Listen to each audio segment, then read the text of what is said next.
Hello everyone, welcome back to our daily practice series. जैसे कि आपको पता है कि हम पीजीडी इकोनॉमिक्स के क्वेश्चन एंड आंसर को सॉल्व कर रहे हैं और फिलहाल हमने अरिहंत का सेल्फ प्रिपरेशन गाइड लिया हुआ है। ये जो क्वेश्चन है ये इंपॉर्टेंट होने वाले हैं आपके लिए KVS NVS DSSS PGC examination के लिए। तो चलिए शुरुआत करते हैं। जैसे कि आपको पता है हम चैप्टर नंबर 6 कर रहे हैं और चैप्टर नंबर 6 का भी ये जो वीडियो है ये आज का लास्ट वीडियो है। मैंने जितने भी क्वेश्चन थे टोटल 179 इसमें क्वेश्चन है और सबके सब हमने बहुत अच्छी तरीके से कंप्लीट किया है। तो thank you all of you. चलिए आज कंप्लीट करते हैं। आज पूरे 179 तक कंप्लीट कर देंगे। फिलहाल तो हम स्टार्ट करेंगे यहाँ से। क्वेश्चन नंबर 149 से हमारा बाकी था, ठीक है। 148 तक हमने कर लिया था लास्ट वीडियो में ही। नेक्स्ट देखेंगे क्वेश्चन नंबर 149 को थोड़ा सा जूम कर देती हूँ। Access capacity is not a feature of which market form. किस मार्केट में एक्सेस कैपेसिटी देखने को नहीं मिलता है? परफेक्ट कंपटीशन, मोनोपोली, मोनोपोलिस्टिक या फिर ओलिगोपोली। तो बिल्कुल परफेक्ट कंपटीशन हो जाएगा। यहाँ पर हमें एक्सेस कैपेसिटी देखने को नहीं मिलता है, ठीक है। नेक्स्ट है 150। क्वेश्चन नंबर 150 क्या कहता है? If the monopolist is exercising first degree price discrimination then. अगर एक जो मोनोपोलिस्ट है वो first degree price determination apply करता है तो फिर क्या होगा? His total profit is the minimum. He divides consumer in the two category. He is able to exploit the entire, बिल्कुल he is able to exploit the entire consumer surplus, ठीक है। अगर फर्स्ट डिग्री वो price discrimination करता है तो। Next देखेंगे question number 151 से। In which of the following market form the demand curve is more elastic. किस में ज़्यादा इलास्टिसिटी देखने को मिलती है? जहाँ पर ज़्यादा सामान होता है वहाँ पर ज़्यादा इलास्टिसिटी देखने को मिलेगी। और कहाँ पर होता है? तो ये होता है मोनोपोलिस्टिक कंपटीशन में, ठीक है। नेक्स्ट है क्वेश्चन नंबर 152 क्या कहता है? Which among the following is not a feature of monopolistic competition. ठीक है, मोनोपोलिस्टिक का कंपटीशन का फीचर नहीं है। Interdependence among firm, independent of firm, product differentiation या फिर लार्ज नंबर ऑफ बायर। तो आपको बोला गया कि कौन फीचर नहीं है, तो इंडिपेंडेंस कौन फीचर नहीं है? फीचर तो इंटरडिपेंडेंस तो है, इंटरडिपेंडेंस तो independent of firm, product differentiation भी है, लार्ज नंबर ऑफ बायर भी है। यहाँ पर क्या बोला गया है? इंडिपेंडेंस ऑफ फर्म या फिर इंटरडिपेंडेंस फर्म तो हो जाता है हमारा ओलिगोपोली का फीचर होता है ना, तो और इंडिपेंडेंट ऑफ फर्म, मोनोपोलिस्टिक में इंडिपेंडेंट ऑफ फर्म होते हैं, ये तो होता है। ऑप्शन नंबर 1 के साथ हम लोग जाएंगे क्योंकि हमसे यहाँ पे नॉट में क्वेश्चन पूछा कि कौन मोनोपोलिस्टिक कंपटीशन का फीचर नहीं है, तो इंटरडिपेंडेंस नहीं है। इंटरडिपेंडेंस हमें ओलिगोपोली में देखने को मिलता है, ठीक है। नेक्स्ट देखते हैं क्वेश्चन नंबर 153। क्वेश्चन नंबर 1 थोड़ा सा ब्लर हो गया है क्या ये? क्वेश्चन नंबर 153 क्या कहता है? The market structure in which the number of seller is small. जो सेलर है वो कम है। There is the interdependence in the decision making by the firm is known as oligopoly. अभी हमने बात किया ना, जहाँ पर इंटरडिपेंडेंस देखने को मिलता है और जहाँ पर सेलर क्या है, बहुत ही कम होते हैं। नेक्स्ट देखेंगे क्वेश्चन नंबर 154। क्वेश्चन नंबर 154 क्या कहता है? Market which have two firm are known as duopoly. Question number 155 है अंडर मोनोपोली प्राइस। मतलब इन सब में मैं इसलिए ज़्यादा डिस्कशन नहीं कर रही हूँ क्योंकि इसमें ज़्यादा डिस्कशन का ज़रूरत नहीं है और फटाफट से हमें कंप्लीट भी करना है, ठीक है। क्वेश्चन नंबर 155 है under monopoly price discrimination depend on. Monopoly में जो डिस्क्रिमिनेशन, प्राइस डिस्क्रिमिनेशन होता है वो किस कारण से होता है? Elasticity of demand of the commodity, है ना। उसकी इलास्टिसिटी कैसी है, इसके रिगार्डिंग ही जो प्राइस डिस्क्रिमिनेशन देखने को मिलता है हमें। नेक्स्ट है क्योंकि मोनोपोली है ना ये।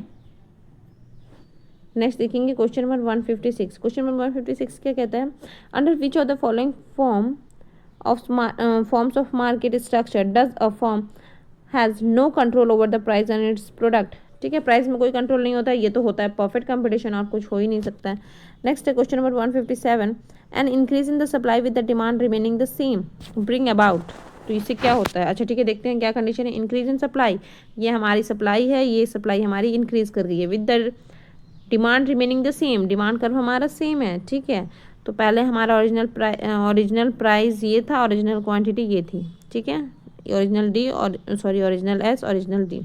उसके बाद सप्लाई हमारे इंक्रीज हो गया S1, लेकिन डी हमारा सेम है, ठीक है। तो इसके कारण से ये बन गया नया क्यू, ये बन गया नया प्राइस। क्वांटिटी और प्राइस की बात की गई है ना, मीन्स यहाँ पर क्या हुआ है, हमारा जो प्राइस क्या हो गया है, गिर गया है और क्वांटिटी हमारी क्या हो गई है, बढ़ गई है। And increase in the equilibrium quantity, हाँ जी बिल्कुल।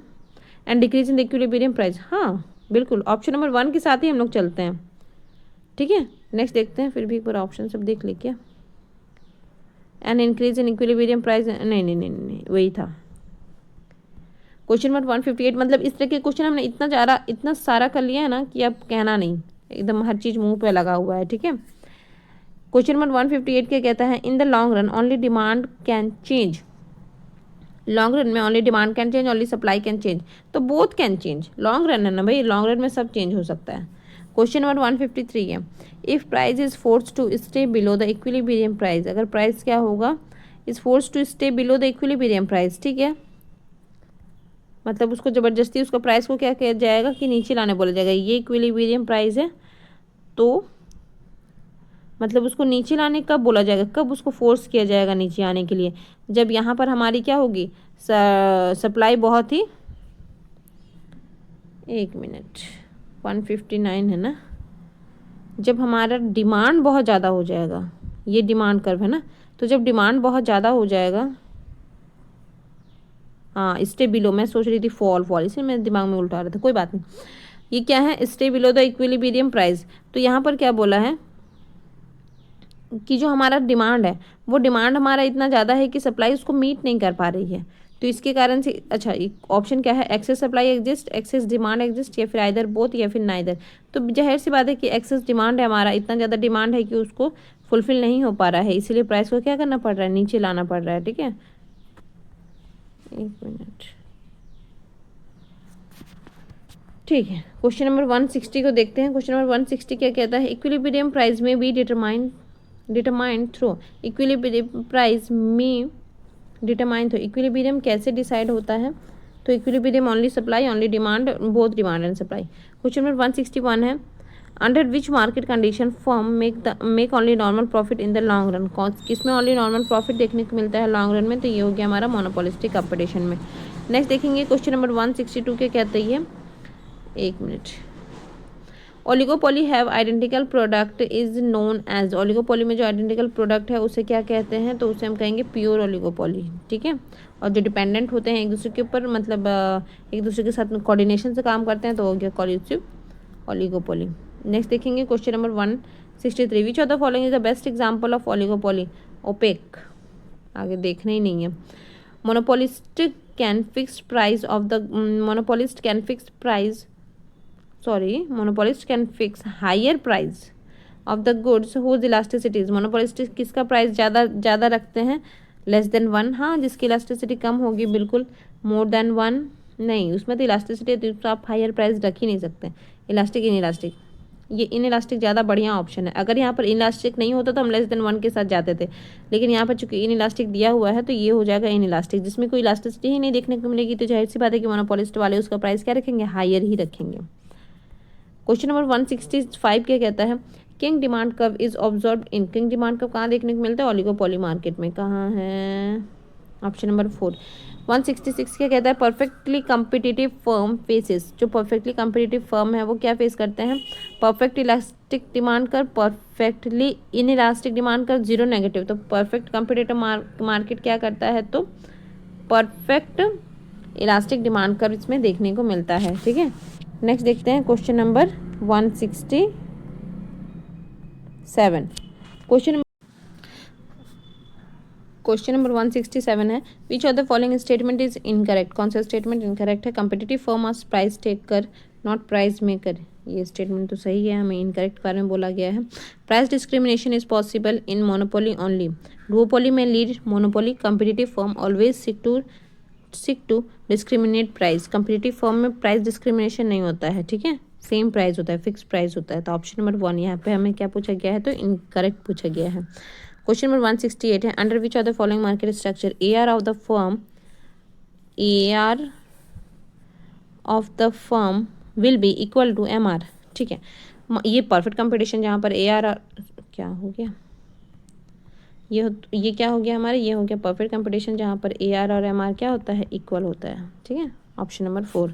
क्वेश्चन नंबर 169 देखेंगे। क्वेश्चन नंबर 169 क्या कहता है, मोनोपोलिस्टिक कंपिटिटिव फर्म, जो मोनोपोलिस्टिक कंपिटिटिव फर्म होते हैं, फर्म की बात की गई है, मार्केट की नहीं, ध्यान रखना है, आर स्मॉल इन साइज, सही बात है, have small share in the total market, or large in size, नहीं, बोथ 1 and 2, ठीक है, option number 4। Question number 170, the price discrimination under monopoly will be possible under which of the following condition. The seller has no, मतलब जो monopoly का जो price discrimination है वो कब पॉसिबल है ना, किस कंडीशन में पॉसिबल है।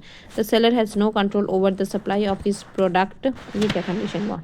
The market has the same condition all over, same condition होने से प्राइस डिस्क्रिमिनेशन की जरूरत ही क्या पड़ती।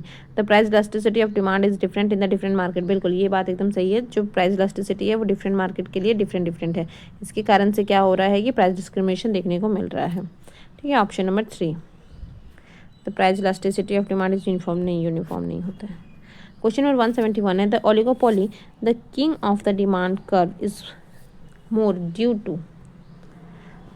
इन oligopoly the kink on the demand curve, जो डिमांड कर्व में जो किंग देखने को मिलता है, ठीक है, कुछ इस तरीके से बनकर आता है ना, ये जो होता है is more due to discontinuity of MR, discontinuity of AR, fulfillment of assumption that a price cut is followed by the other and a price increase by a firm is not followed by other, price war among the firms। तो यहाँ पर क्या हो जाएगा, fulfillment of the assumption that the price cut is followed by the other and the price increase by a firm is not followed by the other। ठीक है, मतलब जो फॉलो कर रहे हैं प्राइस को, बाकी उसको फॉलो नहीं कर रहे हैं, मीन्स डिफरेंट बना लिए हैं, इसी कारण से क्या देखने को मिलता है, तो हमें किंग देखने को मिलता है डिमांड कर्व में।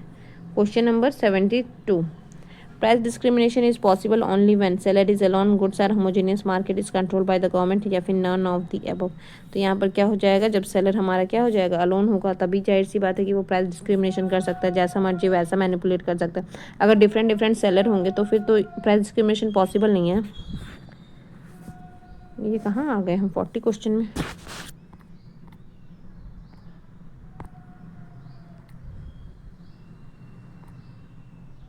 क्वेश्चन नंबर क्या था हमारा 172, क्वेश्चन नंबर 172, 173। क्वेश्चन नंबर 173 क्या कहता है, which of the following is not the feature of an imperfect competition, कौन सा फीचर नहीं है इन परफेक्ट कंपटीशन का, मीन्स वो परफेक्ट कंपटीशन का फीचर होगा large number of buyer, single seller, homogeneous product, या फिर प्राइस मेकर। तो जाहिर सी बात है ये हो जाएगा हमारा होमोजेनियस प्रोडक्ट, जो कि ओनली परफेक्ट कंपटीशन का ही फीचर है। नेक्स्ट है question number 174, price taker form. Price taker form क्या होते हैं, do not advertise their product because it misleads the consumer. नहीं, इस टाइप का क्वेश्चन हमने और किया है क्या। एडवर्टाइज देयर प्रोडक्ट कौन है, सिंगल सेलर है क्या, प्राइस टेकर, अच्छा जो प्राइस लेते हैं, मीन्स परफेक्ट कंपटीशन की बात की रही है। एडवर्टाइज देयर प्रोडक्ट, एडवर्टाइज क्यों करेंगे, do not advertise but give gifts along the sold item to attract consumer, do not advertise because they can sell as much as they wish at the prevailing price। मतलब या तो वो जो price fix है उस पर वो बहुत मतलब अच्छा खासा सेल कर लेते हैं, इसलिए उनको एडवर्टीजमेंट करने की ज़रूरत नहीं पड़ती है। और थर्ड नंबर में है कि वो एडवर्टाइज नहीं करते हैं along with the sold item to attract consumer, नहीं। Option number 4। नेक्स्ट देखेंगे question number 175, price rigidity is situation found in which of the following market. जो प्राइस रिजिडिटी है वो किस मार्केट में देखने को मिलती है, perfect competition, monopoly, monopolistic, oligopoly. तो जाहिर सी बात है ओलिगोपोली में। ठीक है, नेक्स्ट देखते हैं क्वेश्चन नंबर 176। क्वेश्चन नंबर 176 क्या कहता है, in the long run monopolist can. Long run में मोनोपोलिस्ट जो होते हैं इनके losses earn super normal, want to shut down, earn only normal profit. ठीक है, the demand curve of the firm and industry will be the same in form of market. The demand curve of the firm and industry will be same in the form of market. ठीक है, किस form of market में जो firm और industry है दोनों क्या होती है, सेम होती है। मोनोपोलिस्टिक, परफेक्ट, मोनोपोली में तो एक ही होती है, आप फर्म बोलो, इंडस्ट्री बोलो, जो भी बोलो। Question number 178, dash is an ideal market. ठीक है, कौन सा है, तो ये हमारा हो जाएगा परफेक्ट कंपटीशन, इसके जैसा और कोई नहीं हो सकता है। नेक्स्ट है 179 है, MR equal to AR curve equal to demand curve is the feature of which kind of market, perfect competition, है ना। थोड़ी देर पहले मैंने इसका डायग्राम भी आपको बना कर दिखाया था। इस चैप्टर में 179 क्वेश्चन तक थे, जो कि अब तक मैं सबसे ज़्यादा क्वेश्चन को कवर कर रहा था। ठीक है, फिर भी हमने कंप्लीट किया। तब तक के लिए मतलब नेक्स्ट वीडियो के लिए thank you for watching, thank you, bye bye.